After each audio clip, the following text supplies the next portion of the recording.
வாசிக்கலாம் வாங்க. சாமுவேல் ஆகமம் முதல் நூல், அதிகாரம் 5. பெலிஸ்தியர் கடவுளின் பேழையை கைப்பற்றி அதை எபனேசரிலிருந்து அஸ்தோதிற்கு கொண்டு சென்றனர். பெலிஸ்தியர் கடவுளின் பேழையை தாகோன் கோவிலுக்கு தூக்கி கொண்டு வந்து தாகோன் சிலை அருகில் வைத்தனர். அஸ்தோதின் மக்கள் மறுநாள் அதிகாலையில் விழித்தெழுந்தபோது தாகோன் சிலை ஆண்டவரின் பேழைக்கு முன் முகம் குப்புற தரையில் விழுந்து கிடந்ததை கண்டனர்.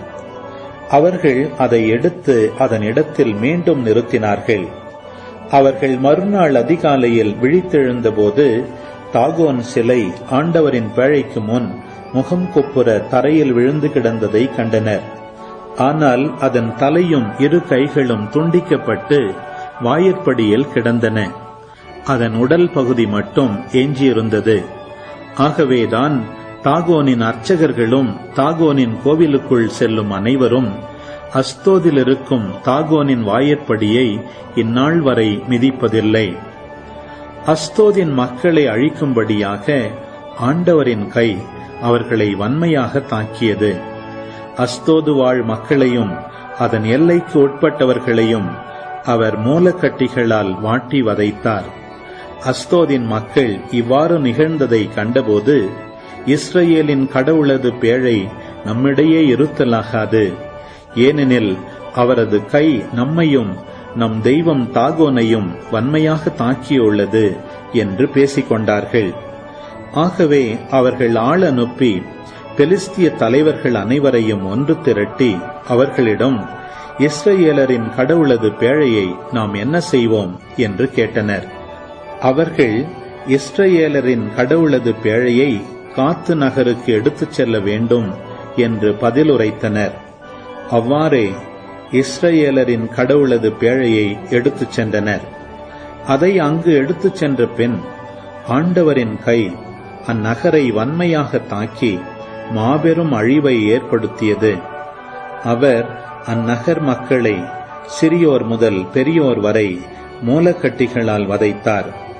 அவர்கள் கடவுளின் பேழையை எக்ரோனுக்கு அனுப்பினார்கள். கடவுளின் பேழை எக்ரோனுக்கு வரவே எக்ரோனியர், எங்களையும் எங்கள் மக்களையும் அழிக்கவே இஸ்ரவேலரின் கடவுளது பேழையை கொண்டு வந்து விட்டார்கள் என்று கத்தினார்கள்.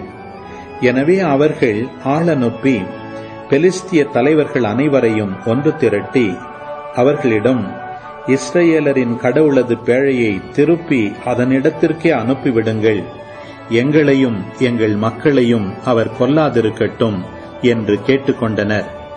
கடவுளின் கை அவர்களை வன்மையாக தாக்கியதால் அந்நகர் எங்கும் மக்கள் இறந்தார்கள்.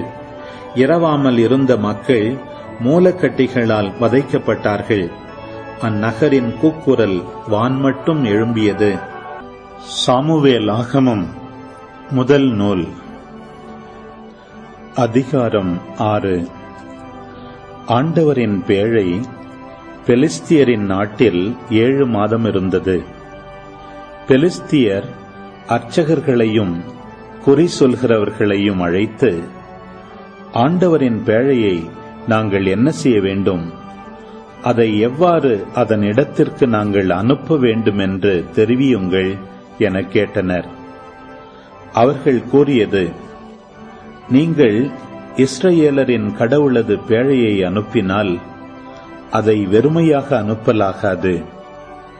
குற்ற நீக்க பலி கட்டாயமாக அவருக்கு செலுத்த வேண்டும். அப்போது நீங்கள் குணமாக்கப்படுவீர்கள். அவரது கை உங்களை விட்டு அகலாதிருந்ததன் காரணத்தையும் அறிந்து கொள்வீர்கள். அதற்கு அவர்கள், நாங்கள் அவருக்கு செலுத்த வேண்டிய குற்ற நீக்க பலி யாது என்று கேட்க, அவர்கள் கூறியது, பெலிஸ்திய தலைவர்களின் எண்ணிக்கைக்கு ஏற்ப 5 பொன் மூலக்கட்டிகளின் உருவங்களும் 5 பொன் சுண்டலிகளும் மட்டுமே. ஏனெனில் உங்கள் அனைவர் மீதும் உங்கள் தலைவர்கள் மீதும் ஒரே வாதைதான் ஏற்பட்டது. ஆகவே உங்கள் மூலக்கட்டிகளின் உருவங்களையும் நிலத்தை பாழ்படுத்தும் சுண்டெலிகளின் உருவங்களையும் செய்து இஸ்ரவேலரின் கடவுளை புகழுங்கள். அப்போது ஒருவேளை உங்களிடமிருந்தும் உங்கள் தெய்வங்களிடமிருந்தும் உங்கள் நாட்டினின்றும் அவரது கை விலகும். எகிப்தியரும் பார்வோனும் தங்கள் இதயங்களை கடினப்படுத்தியது போல நீங்கள் ஏன் உங்கள் இதயங்களை கடினப்படுத்த வேண்டும்? அவர் அவர்களை துன்புறுத்த அவர்களும் இஸ்ரவேலரை செல்லுமாறு விட்டுவிட்டனரே. இப்போது நீங்கள் ஒரு புதிய வண்டியை செய்யுங்கள். இதுவரை நுகம் பூட்டாத 2 கறவை பசுக்களை பிடித்து அவற்றை வண்டியில் பூட்டுங்கள். அவற்றின் கன்றுக்குட்டிகளை விலக்கி வீட்டுக்கு இட்டுச் செல்லுங்கள். ஆண்டவரின் பேழையை எடுத்து அதை வண்டியின் மீது வைத்து குற்ற நீக்க பலியாக நீங்கள் செலுத்தும் பொன் உருவங்களை அருகே ஒரு பெட்டியில் வையுங்கள். பிறகு வண்டியை அனுப்பிவிடுங்கள். அது தானே செல்லட்டும். பின் கவனியுங்கள். அது தன் நாட்டு எல்லைக்கு செல்லும் வழியாக பெத்சமேசுக்கு சென்றால் இப்பெரிய தீங்கை நமக்கு இழைத்தவர் அவரே என்று அறியலாம். இல்லையேல் அவரது கை நம்மை தொடவில்லை, மாறாக அது நமக்கு தற்செயலாக நடந்தது என்று நாம் அறியலாம். அவர்களும் அவ்வாறே செய்தனர். 2 கறவை பசுக்களை கொண்டு வந்து வண்டியில் பூட்டினர். அவற்றின் கன்றுகளை தொழுவத்தில் அடைத்து வைத்தனர்.